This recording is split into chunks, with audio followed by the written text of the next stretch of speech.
Everyone. तो इस particular video में we are going to practise some questions that is related to respiratory organs of the chapter respiratory system जो कि आप पढ़ते आ रहे हैं, breathing and exchange of gases. And the main important point of this solving these questions is that आपके NEET 2026 के exam में कुछ ऐसे ही पैटर्न का क्वेश्चंस देखने को मिलेगा, बिकॉज बच्चों यहाँ पर हम इस तरह के स्टेटमेंट बेस्ड क्वेश्चंस सॉल्व करने वाले हैं जिससे आपकी क्लैरिटी बहुत ही अच्छे तरीके से कॉन्सेप्ट में भी हो जाएगी, साथ साथ आप समझ जाओगे कि आपको एग्जैक्टली क्वेश्चंस को किस तरीके से सॉल्व करना है. So are you guys ready? So here I am your biology faculty Varsha, and let's get to the first question that you can see on the screen itself. Okay, so let's read it.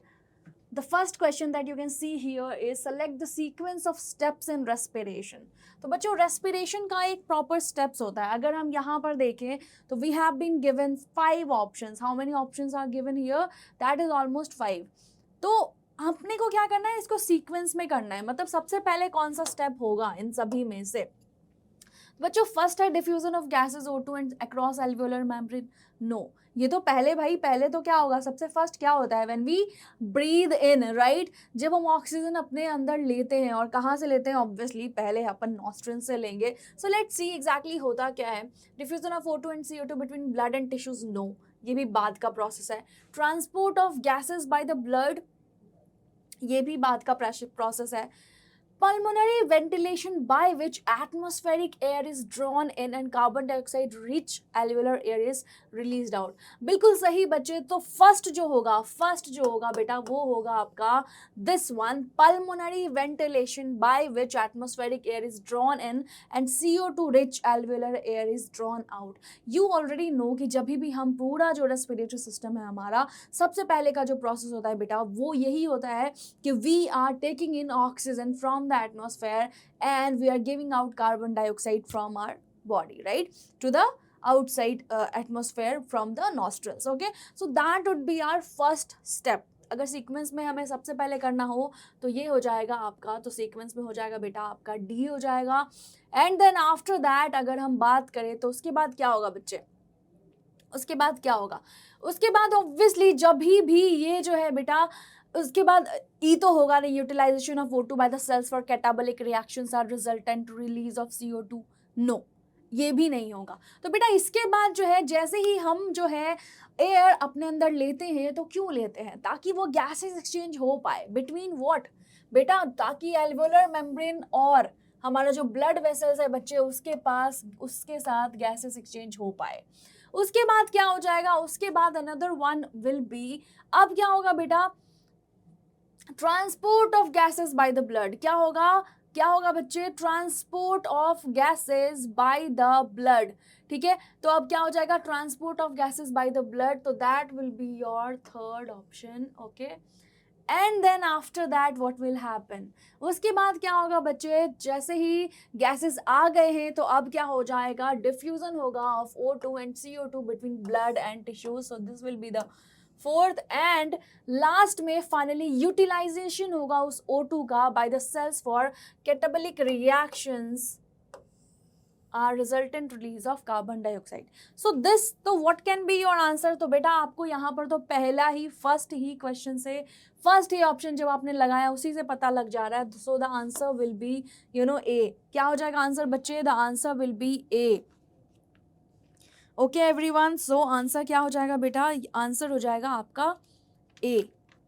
तो आई hope it is clear. तो ज़रा सा एक काम करते हैं, हम लोग अच्छी तरह से इस चीज़ को समझ लेते हैं बच्चों कि आपके एक्चुअली में what happens between your alveoli and your blood vessels. तो बेटा ये जो है कॉन्सेप्ट जब आपके क्लियर होंगे तो आप कभी भी ये डाउट्स आपके मन में नहीं आएगा बच्चे कि एग्जैक्टली क्या हो रहा है और क्या नहीं हो रहा है, क्या प्रॉब्लम हो रही है और क्या नहीं हो रही है, मतलब कैसे कैसे चेंज हो रहा है. So this is the diagram. ये मैंने बनाया है बच्चे आपके एल्वियोलाई का डायग्राम. ये क्या है? This is your alveoli. और आपको पता है एल्वियोलाई जो है ये सबसे इनर मोस्ट जो है आपके लंग्स का हिस्सा है, जो लंग्स के अंदर प्रेजेंट होता है. A balloon like, a sac like structure which is covered by whole capillaries of network. मतलब नेटवर्क रहता है बहुत बहुत सारे कैपिलरीज का इस तरीके से यहाँ पर बच्चे, और इसी को बोलते हैं अपन alveoli. Okay, and now the another part that I have shown here that is your blood vessels. ठीक है, ये कौन सी है बेटा, ये ब्लड वेसल्स है। ये वही ब्लड वेसल्स हैं जो कि कैपिलरीज के फॉर्म में आपके एल्वियोलाई के ऊपर नेटवर्क लाइक स्ट्रक्चर बना रहा है। ठीक है, अगर मैं एक सिंपल एग्जांपल ऐसे करके दिखाऊं तो that would be like this, मतलब चलो मैंने आधा जो है ब्लू कलर से दिखाया and half I am going to show it with red colour. तो बच्चों ये आपकी एल्वियोलाई है जिसमें ऑक्सीजनेटेड ब्लड भी दिख रहा है आपको। ब्लड वेसल्स कैपिलरीज जो है they are carrying oxygenated blood as well as deoxygenated blood. Okay everyone, तो इस तरीके से कैपिलरीज का नेटवर्क इस तरीके से रहता है। तो बच्चों इन्हीं में से मैंने एक ब्लड वेसल निकाला और यहाँ पर आपको दिखा दिया है। ठीक है, नाउ अगर हम बात करें कि एग्जैक्टली इसमें गैसेस एक्सचेंज होता कैसे है, तो बच्चों अगर हम सबसे पहले देखा हमने तो बेटा डी वाला ऑप्शन क्या था, जिसमें यही था, इसी बात के बारे में बताया गया था कि when we are taking in oxygen from the atmosphere, right, जो बाहर में ऑक्सीजन प्रेजेंट है या जो भी एयर प्रेजेंट है हम उसको टेक इन कर रहे हैं और कार्बन डाइऑक्साइड को बाहर निकाल रहे हैं। उसके बाद बच्चे क्या होता है, transport of gases into the, क्या है सेकेंड ऑप्शन क्या था बच्चे जो हमने देखा था, that was transport of gases by the blood. Obviously बच्चे जब ये गैस, अब देखो बेटा यहाँ पर ना मैंने आधा ही जो है ब्लू कलर की बनाई है ये blood vessel and half is shown by the red colour. तो बच्चों अगर आप इसको ध्यान से देखोगे तो ये जो ब्लू कलर है ना, it is carrying carbon dioxide. कहाँ से लेकर आ रही है बच्चे, सारे टिश्यूज से, सारे ब्लड टिश्यूज से कार्बन डाइऑक्साइड लेकर आ रही है। सारे हमारे बॉडी के जो टिश्यूज हैं वहां से कार्बन डाइऑक्साइड लेकर आ रही है बच्चे। ठीक है, और ये कैसे आया यहाँ पर लंग्स के पास, कैसे आया, क्योंकि बच्चे आपके हार्ट ने इस लंग्स के पास भेजा है इस ब्लड को ऑक्सीजनेशन के लिए। तो ये जो ब्लड है बच्चे इसमें बहुत ज़्यादा क्या है, कार्बन डाइऑक्साइड है, तो we can call this blood as deoxygenated blood. कैसी ब्लड आ रही है बच्चे एल्वियोलाई के पास, डीऑक्सीजनेटेड ब्लड। ठीक है, कैसी ब्लड आ रही है, डीऑक्सीजनेटेड ब्लड। अब इनका क्या होगा, इनका होगा बच्चे ऑक्सीजनेशन। इनका क्या होगा, ऑक्सीजनेशन होगा। तो ऑक्सीजनेशन होगा कैसे एग्जैक्टली बेटा, एक तो ये जो एल्वियोलर मेम्ब्रेन है ना ये बहुत ही थिन मेम्ब्रेन होती है। ठीक है, ताकि गैसियस एक्सचेंज, और कैपिलरीज का भी जो मेम्ब्रेन होता है वो भी बहुत ही थिनर मेम्ब्रेन होती है। अगर आपने मुझसे पढ़ा है ब्लड वेसल्स का स्ट्रक्चर, तो बच्चों मैंने आप लोगों को बहुत ही अच्छे तरीके से बताया हुआ है, बता रखा है कि आपकी जो कैपिलरीज है उनमें सिर्फ और सिर्फ एक ही लेयर होती है, दैट इज ट्यूनिका इंटरना, और उसमें बहुत ही पतली सी स्क्वामस एपिथेलियल सेल्स होती हैं। In the same way your alveolar membrane is also containing a very thin layer of tissue जो कि एपिथेलियल टिश्यू है, स्क्वामस एपिथेलियल टिश्यू है, जो सबसे थिनेस्ट होती है बच्चे, ताकि डिफ्यूजन जो है वो परफेक्टली हो पाए। नाउ अगर हम बात करें, अगर आप समझो इस बात को कि क्योंकि हमने ऑक्सीजन ब्रीद इन किया, हमने आउटवर्ड्स एटमॉस्फेयर से ऑक्सीजन लिया है, तो बच्चों यहाँ पर जो है in your alveoli the amount of oxygen would be higher. ठीक है, वेयरएज जो ब्लड वेसल्स यहाँ पर लेकर आए हैं बच्चे वो क्या है, वो बहुत ज़्यादा कार्बन डाइऑक्साइड है। तो बेटा आपको पता है डिफ्यूज़न एक ऐसा प्रोसेस है जहाँ पर मॉलिक्यूल्स जो है ना from higher concentration to the lower concentration move करते हैं टू बैलेंस। ठीक है, अब ये एग्जैक्टली अगर मैं एक सिंपल एग्जांपल दूं बच्चे, अगर आप मान लो, just imagine if I am spraying a perfume molecule here, right here in this corner, then after some time even if you are standing in that corner of the board, you are going to get that smell. How are you getting it? The reason is the molecules that is now in higher concentration in this corner, because I sprayed the perfume molecules right here. So what it will do, it will just move from this higher concentration to the lower concentration बच्चे, यार इसी process को बोलते हैं diffusion. So in the same वे अगर यहाँ पर oxygen का प्रोसेस ज़्यादा है, यहाँ पर ऑक्सीजन का अमाउंट ज़्यादा हो गया बच्चे, तो क्या होगा, ऑक्सीजन करेगी क्या, oxygen will try to move from this part to this part, ताकि क्या हो जाए बेटा, बैलेंस हो जाए सिचुएशन, क्या हो जाए, बैलेंस हो जाए situation. In the same way बेटा अगर मैं बात करूँ, in the same way carbon dioxide इस ब्लड वेसल में ज़्यादा है, तो it will start moving from this blood vessel to the alveoli. तो इस तरीके से बच्चे ये जो कार्बन डाइऑक्साइड वाला ब्लड है, कार्बन डाइऑक्साइड जो ब्लड में है, it will move into the alveoli and this oxygen that is present in the alveoli in higher amount will move into the your blood vessel, और इस तरीके से बच्चे हो जाती है आपकी ब्लड ऑक्सीजनेटेड। नाउ आपकी ब्लड क्या हो गई बच्चे, यहाँ पर तो ऑक्सीजन ज्यादा हो गया, राइट तो अब आपके ब्लड का यहाँ पर क्या हो गया, ऑक्सीजनेशन हो गया, और जैसे ही कार्बन डाइऑक्साइड बेटा जी इधर बाहर की ओर गया, अब कार्बन डाइऑक्साइड क्या होगा, एल्वियोलाई से होकर किधर किधर की ओर जाएगा बच्चे, ब्रोंक्यूल्स होते हैं आपके, फिर आपके ब्रोंकाई होते हैं, फिर ब्रोंकाई से कनेक्टेड बड़ा सा ट्रैकिया होता है बच्चे, एंड देन फाइनली कहाँ से हो जाएगा, from the your nostrils the carbon dioxide will get out of your body. समझ में आया? So I hope it is clear. तो बेटा ये था गैसेस एक्सचेंज का एक शॉर्ट और समराइज्ड वर्जन, जो कि अगर आपने समझ लिया है तो बेटा आपको कोई भी तकलीफ नहीं होगी इस क्वेश्चंस को करने में, और मुझे ऐसा समझ आ गया है कि बेटा अब आपको कोई भी प्रॉब्लम नहीं है। तो बेटा ये जो आगे का स्टेप है, जैसे ही ऑक्सीजनेटेड ब्लड इधर आ गई, ऑक्सीजन ज़्यादा हो गया ब्लड में, now this oxygenated blood will कहाँ जाएगी बेटा, ये ऑक्सीजनेटेड ब्लड चली जाएगी आपकी हार्ट में, और आपका हार्ट तो है ही जो ऑक्सीजनेटेड ब्लड को पूरा का पूरा आपके सारे बॉडी पार्ट्स में पहुंचा देता है with the help of aorta. अगर आपने मुझसे बॉडी फ्लूइड्स एंड सर्कुलेशन पढ़ा होता तो आपके ये समझ में ज़रूर आ जाता, और बेटा अगर नहीं पढ़ा है तो आप अभी जाकर इसी यूट्यूब चैनल के वीडियो में जाकर देख सकते हो लाइव में, जहाँ पर मैंने एक एक पार्ट बहुत ही डिटेल्ड वे में एक्सप्लेन करके बताया है, so that you can never forget it. Let's move on to the next question. तो बच्चों अभी जो नेक्स्ट क्वेश्चन है, that is which of the following is not the function of conducting part of respiratory system. इनमें से ऐसा कौन सा है बेटा एग्जाम्पल जो कंडक्टिंग पार्ट ऑफ रेस्पिरेटरी। सबसे पहले तो बच्चे इस क्वेश्चन को समझना बहुत जरूरी है। द रीजन इज बेटा यही, इन्हीं टाइप के क्वेश्चंस आपके एग्जाम में आ रहे हैं। ये कोई ऐसा कुछ अलग सा अनोखा क्वेश्चन नहीं है, कुछ यही सिमिलर सा क्वेश्चन आप अगर PYQ सॉल्व करोगे तो बच्चों आपको देखने को मिलेगा, which is basically statement based, जहाँ पर आप कंफ्यूज हो जाते हो थोड़े थोड़े से कुछ पार्ट्स में। अगर आप यहाँ पर कंफ्यूज होगे तो आपको समझ ही नहीं आएगा यार कंडक्टिंग पार्ट मतलब क्या हो रहा है। Conducting part of the respiratory system मतलब बेटा रेस्पिरेटरी सिस्टम तो सभी को पता है, पर कंडक्टिंग पार्ट क्या होता है। कंडक्टिंग पार्ट मतलब बच्चे जो एक्चुअली में जब आप फाइनली गैसेस एक्सचेंज होता है उससे पहले का जो प्रोसेस है, जो आप ब्रीद इन कर रहे हो, आपका जो ऑक्सीजन या कार्बन जो गैसेस है वो मूव कर रहे हैं through the trachea, then into the bronchi, and then into the bronchioles, and then finally into the alveoli. So that is your what conducting part of respiratory system. तो बच्चे अगर यहाँ पर क्वेश्चंस देखें, ऑप्शंस देखें, तो it clears inhaled air from foreign particles. ठीक है, inhaled air is humidified, temperature of inhaled air is brought to body temperature, provides surface for diffusion of O2 and CO2। अब बच्चे अगर मैं बात करूँ ना तो इसमें कहा जा रहा है कि ऐसा कौन सा फंक्शन है जो conducting part of respiratory system का नहीं है। तो बेटा यहाँ पर क्या, ये तो एकदम अंदर की पार्ट हो गई ना बेटा, ये तो एकदम अंदर का पार्ट हो गया। प्रोवाइड सरफेस ऑफ मतलब ये क्या हुआ, ये तो बेटा एल्वियोलाई और ब्लड वेसल्स के बीच गैसेस एक्सचेंज हो गया, जो कि फाइनल लास्ट में होता है, राइट। तो ये जो हो गया बेटा गैसियस एक्सचेंज हो गया, जो कि किसके किसके बीच में होता है।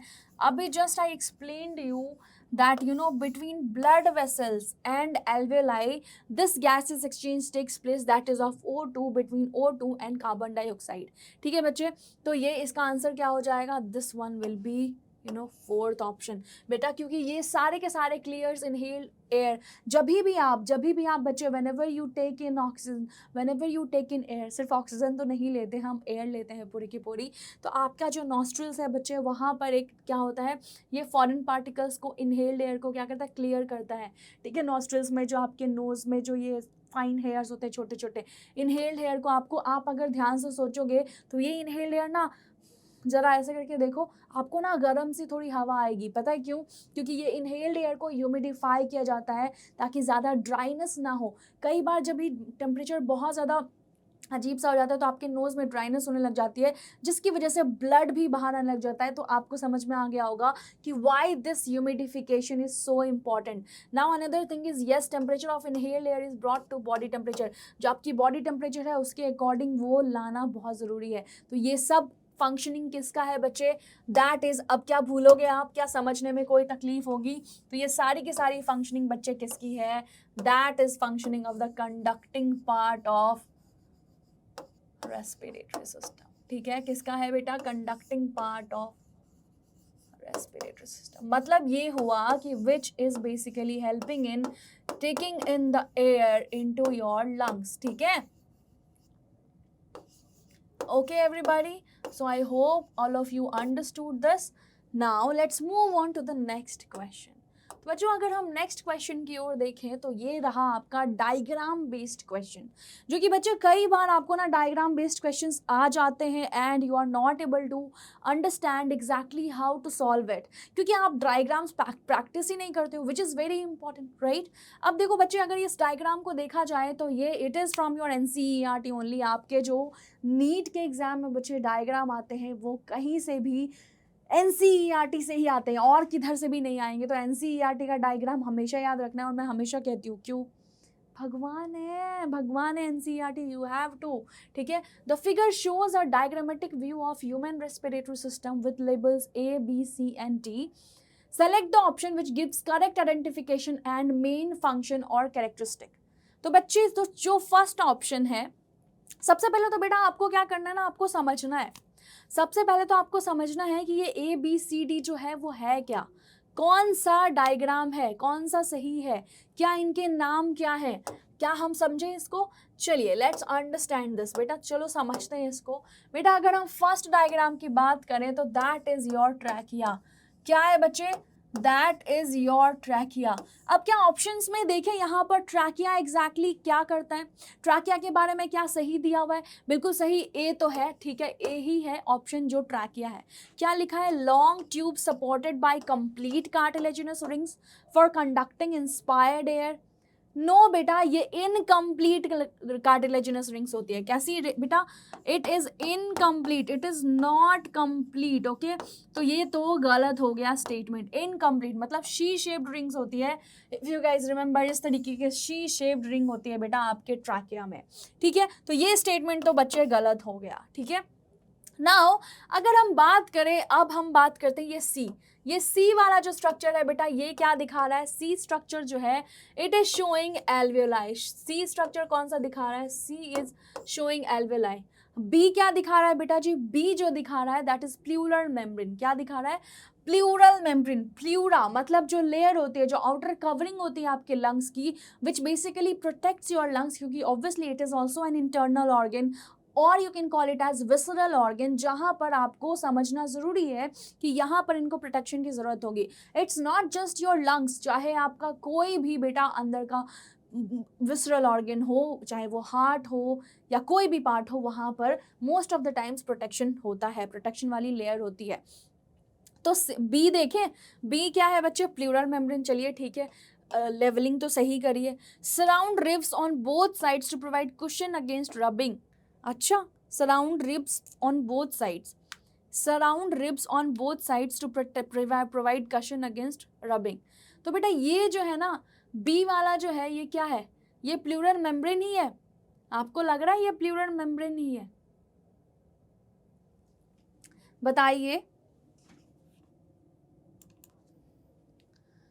बच्चे। तो प्लूरल मेम्ब्रेन तो लंग्स को कवर करेगा ना, प्लूरल मेम्ब्रेन लंग्स को कवर करेगा, राइट। ऐसा तो सराउंड रिब्स को कैसे सराउंड करेगा, ठीक है। तो प्लूरल मेम्ब्रेन जो है it is basically protecting your lungs. तो ये भी स्टेटमेंट बच्चे जो है दैट इज ऑल्सो रॉन्ग।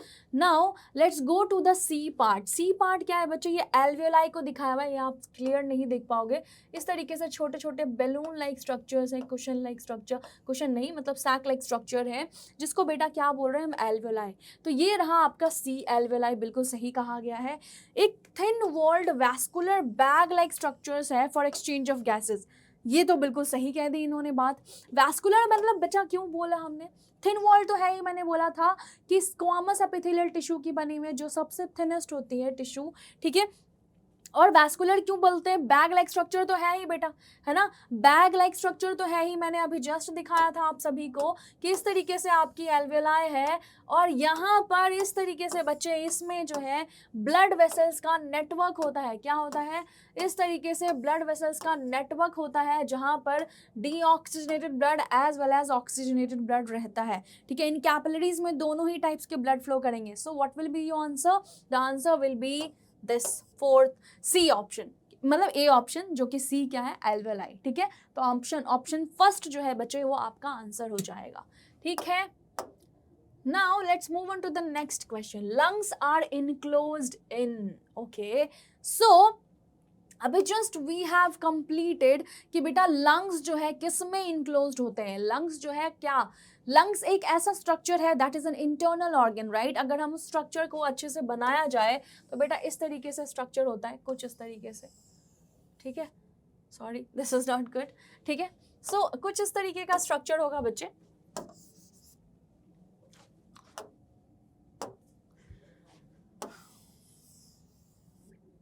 ठीक है, तो ये इस तरीके का लंग्स का स्ट्रक्चर होता है बच्चे, और इसमें ना इस तरीके से कवरिंग होती है। क्या होती है?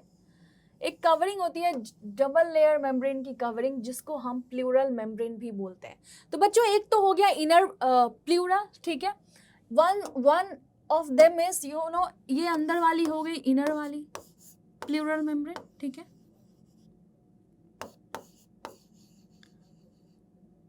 इनर प्लूरा, एंड ये जो ऊपर वाला है बेटा इसको पैराइटल प्लूरा बोलते हैं। क्या बोलते हैं?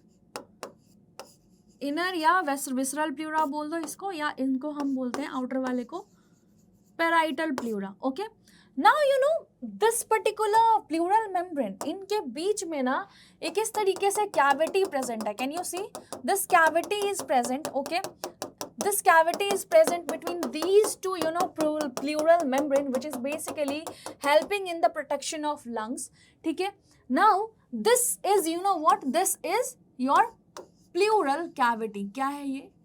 this one is your pleural cavity, okay। अब यही प्लूरल कैविटी है जिसमें क्या होता है बच्चे, एक प्लूरल फ्लूइड प्रेजेंट होता है जिसमें फिल्ड विथ, ये क्या है बेटा, ये फ्लूइड से फिल्ड है, जिसको that fluid will be called as pleural fluid, ठीक है। अब जहां पर भी बच्चे फ्लूइड का काम है, जहां पर भी फ्लूइड प्रेजेंट होगा कोई भी इंटरनल ऑर्गन्स में एज अ प्रोटेक्शन, तो इसका मतलब है it will work as a shock absorber. किसकी तरह काम करेगा बच्चे? That would work as a shock absorber. तो इसका काम क्या हो जाएगा? As a shock absorber, okay. इसका काम क्या हो जाएगा? एज अ शॉक एब्जॉर्बर, ठीक है। तो ये जो फ्लूइड है ये किस तरह काम करेगा? As a shock absorber, okay. So now this, तो यहाँ पर जो बेटा lungs are enclosed in pleural membrane. तो कैसे है बेटा? Lungs are enclosed in pleural membrane. और ये जो पेरिकार्डियम है ये तो हार्ट की आपकी प्रोटेक्शन वाली लेयर है, ठीक है। ये किसकी है? हार्ट की आपकी प्रोटेक्शन वाली लेयर है, ठीक है। आपको पता है एक और कुछ और चीज़ें जो है आपको जाननी ज़रूरी है। तो बेटा यहीं पर ना इस तरीके से ट्रैकिया होती है जिसमें हाँ ऐसे she shaped lungs, she shaped rings होती है, कार्टिलेजिनस रिंग्स बेसिकली, ठीक है। फिर यहाँ पर ना, यहाँ पर दोनों साइड एक ब्रोंकाई जाएगा, ठीक है। ये ब्रोंकाई हो जाएगा आपका, अगर हम लंग्स का स्ट्रक्चर ही देख रहे हैं। हम बेसिकली अभी रेस्पिरेटरी ऑर्गन्स जो है आपके कैसे रहते हैं उसकी बात कर रहे हैं। ये ब्रोंकाई है बेटा, फिर ये again it will get divided into primary bronchial, primary bronchiole, ठीक है। फिर ये प्राइमरी ब्रोंक्यूल जो है ये again it will get divided into what, secondary bronchioles, ठीक है। सेकेंडरी ब्रोंक्यूल्स इस तरीके से, हम बस एक को ही दिखा देते हैं। फिर ये जो है इस तरीके से बच्चे, ये जो है secondary bronchioles, it will again get divided into what, tertiary bronchioles, and then finally बेटा इसमें से बेटा जी, इसमें से यहाँ पर ये छोटे छोटे वैस्कुलर बैग लाइक स्ट्रक्चर निकलेंगे, which will be called as what, which will be called as alveoli. समझ में आया बेटा? तो क्या आपको समझ में आया कि अगर हम रेस्पिरेटरी ऑर्गन्स या फिर अगर हम देखें कि एग्जैक्टली जो पाथवे है बच्चे इनटेक करने का, एयर के इनटेक करने का, वो कैसे होता है? आपके नॉस्ट्रिल से गया, सबसे फर्स्ट आपके नॉस्ट्रिल से गया, then it goes into the trachea, that is आपको विंड पाइप भी बोल सकते हैं, ठीक है। विंड पाइप से फाइनली किधर चला गया बेटा? ट्रैकिया। ट्रैकिया से फिर एक ब्रोंकाई वाले स्ट्रक्चर में, ठीक है, जो कि प्राइमरी, सेकेंडरी और टर्शियरी ब्रोंकाई में इस तरीके से डिवाइडेड है, and then finally the main structure alveoli, जिसमें एल्वियोलाई, और जो कि एल्वियोलाई एक वैस्कुलर बैग लाइक स्ट्रक्चर है which is surrounded with a lot of capillary networks, जहां पर एक्चुअली क्या होता है बच्चे? गैसेस एक्सचेंज होता है, and that's how you get that oxygenated blood into your body. और इसी तरीके से आपकी बॉडी में आता है ऑक्सीजन, और जहां पर बच्चे वो ऑक्सीजन फाइनली आपकी हर एक सेल यूज करती है, जिसको हम बोलते हैं कैटाबॉलिक रिएक्शंस। जो कि आप रेस्पिरेटरी सिस्टम में आपको पढ़ना बहुत ज़रूरी है. So I hope you understood each and every concept that was related to respiratory organs. तो बच्चों ये सीरीज अभी कंटिन्यूएशन में रहेगी and we are going to cover the whole chapter through this particular question practice as well as clearing the concepts. So अगर आपको भी अच्छी लगी ये वीडियो तो please like and share with all of your friends. इसी तरीके से बच्चे इस सीरीज़ को अगर देखना चाहते हो तो कमेंट सेक्शन में कमेंट करके बताओ yes ma'am continue this series because I am going to come up with more questions, much better statement based questions with perfect concept building as well, ताकि आपकी वो नीट 2026 की वो एक MBBS की सीट कोई भी ना ले जाए.